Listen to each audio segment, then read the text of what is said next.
Hi, this is Humboldt Harvey, and this is the fifth step from the 12 and 12.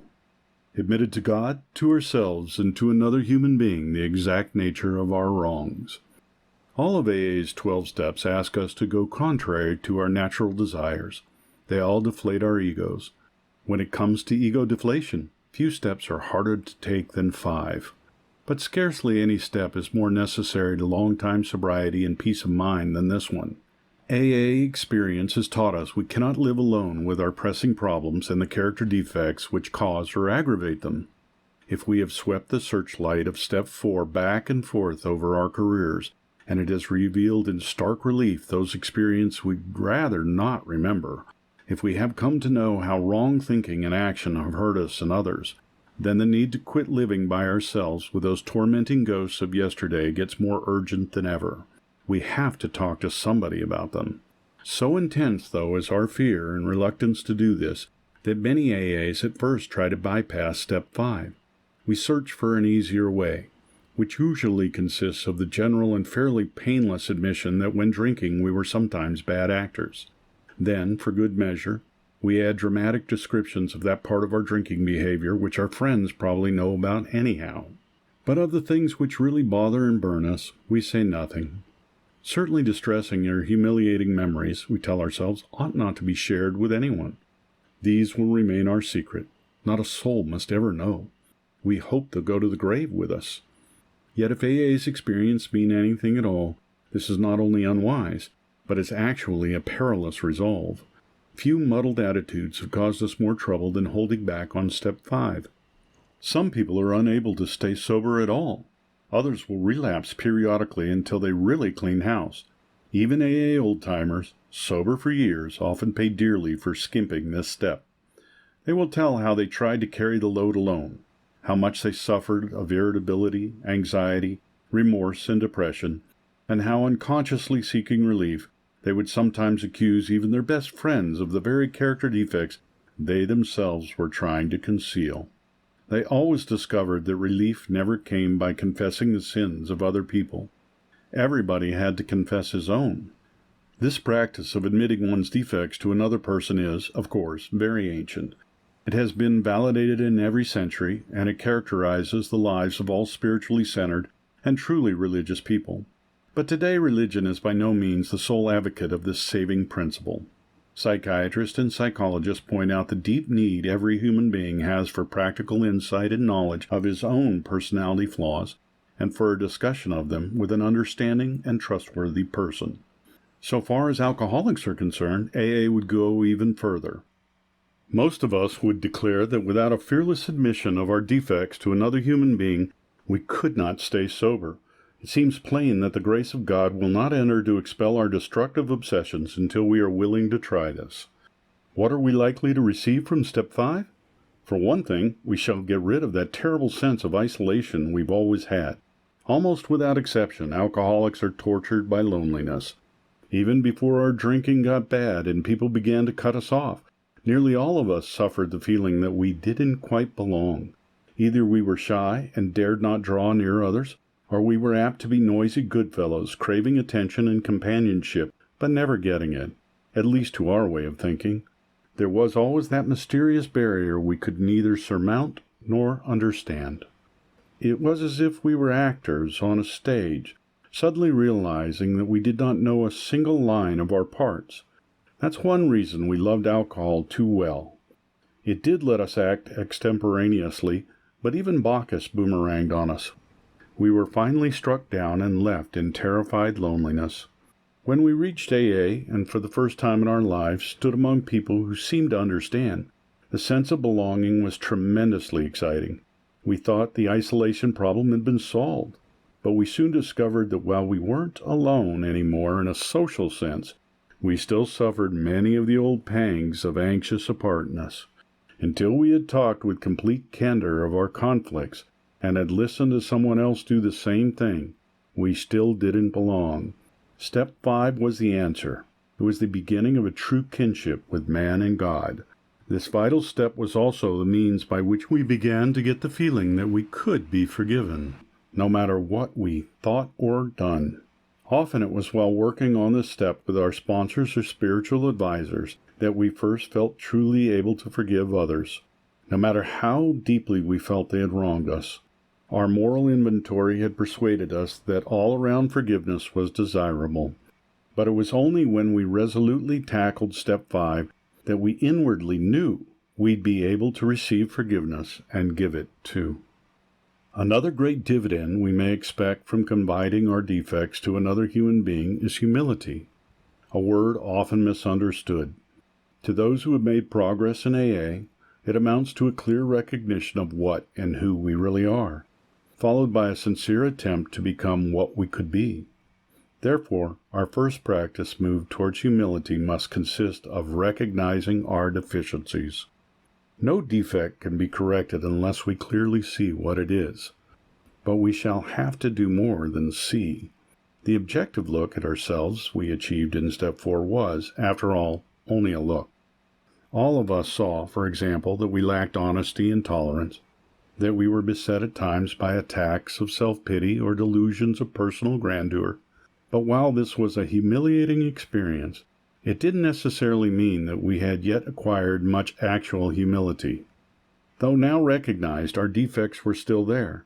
Something had to be done about them, and we soon found out that we could not wish or will them away by ourselves.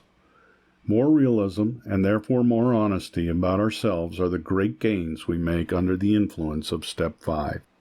As we took inventory, we began to suspect how much trouble self-delusion had been causing us. This had brought a disturbing reflection. If all our lives we had more or less fooled ourselves, how could we now be so sure that we weren't still self-deceived? How could we be certain that we had made a true catalog of our defects and had really admitted them, even to ourselves?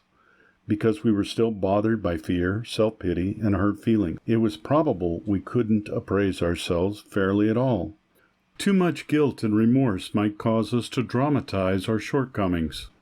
Or anger and hurt pride might be the smokescreen under which we were hiding some of our defects while we blamed others for them. Possibly, too, we were still handicapped by many liabilities, great and small, we never knew we had. Hence, it was most evident that a solitary self-appraisal and the admission of our defects based upon that alone wouldn't be nearly enough. We'd have to have outside help if we were surely to know and admit the truth about ourselves, the help of God and another human being. Only by discussing ourselves, holding back nothing, only by being willing to take advice and accept direction, could we set foot on the road to straight thinking, solid honesty, and genuine humility. Yet many of us still hung back. We said, "Why can't God, as we understand Him, tell us where we are astray? If the Creator gave us our lives in the first place, then He must know in every detail where we have since gone wrong. Why don't we make our admissions to Him directly? Why do we need to bring anyone else into this?" At this stage, the difficulties of trying to deal rightly with God by ourselves are twofold. Though we may first be startled to realize that God knows all about us, we are apt to get used to that quite quickly. Somehow, being alone with God doesn't seem as embarrassing as facing up to another person.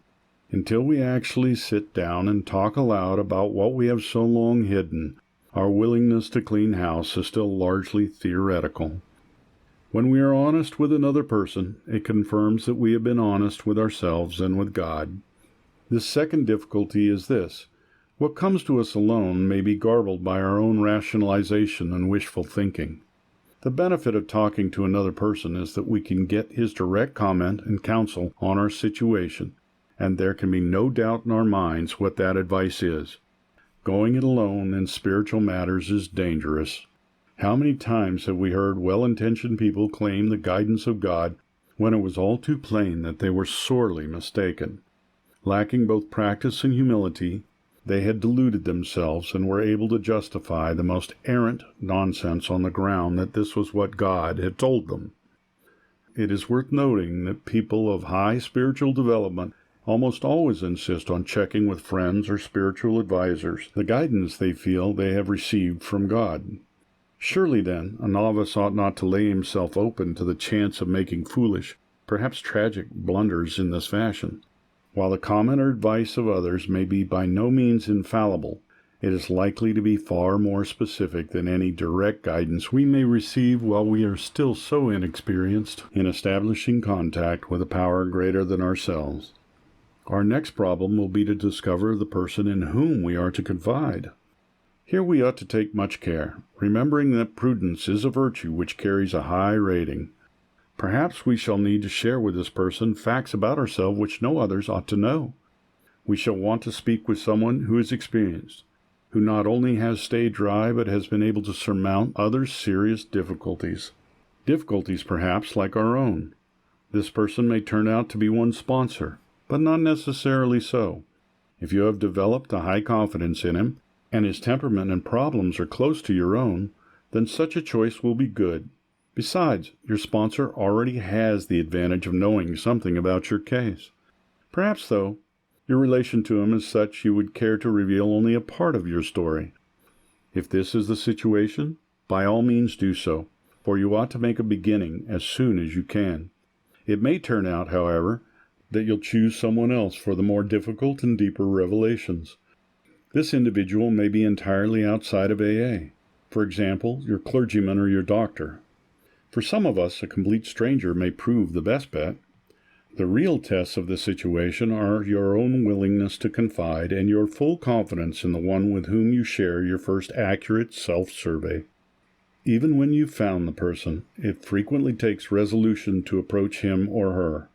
No one ought to say the AA program requires no willpower.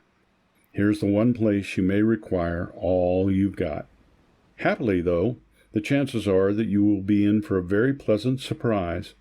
When your mission is carefully explained, and it is seen by the recipient of your confidence how helpful he can really be, the conversation will start easily and will soon become eager.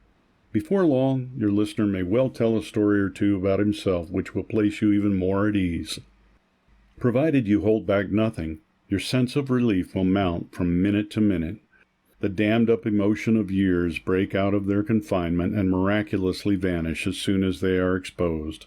As the pain subsides, a healing tranquility takes its place, and when humility and serenity are so combined, something else of great moment is apt to occur.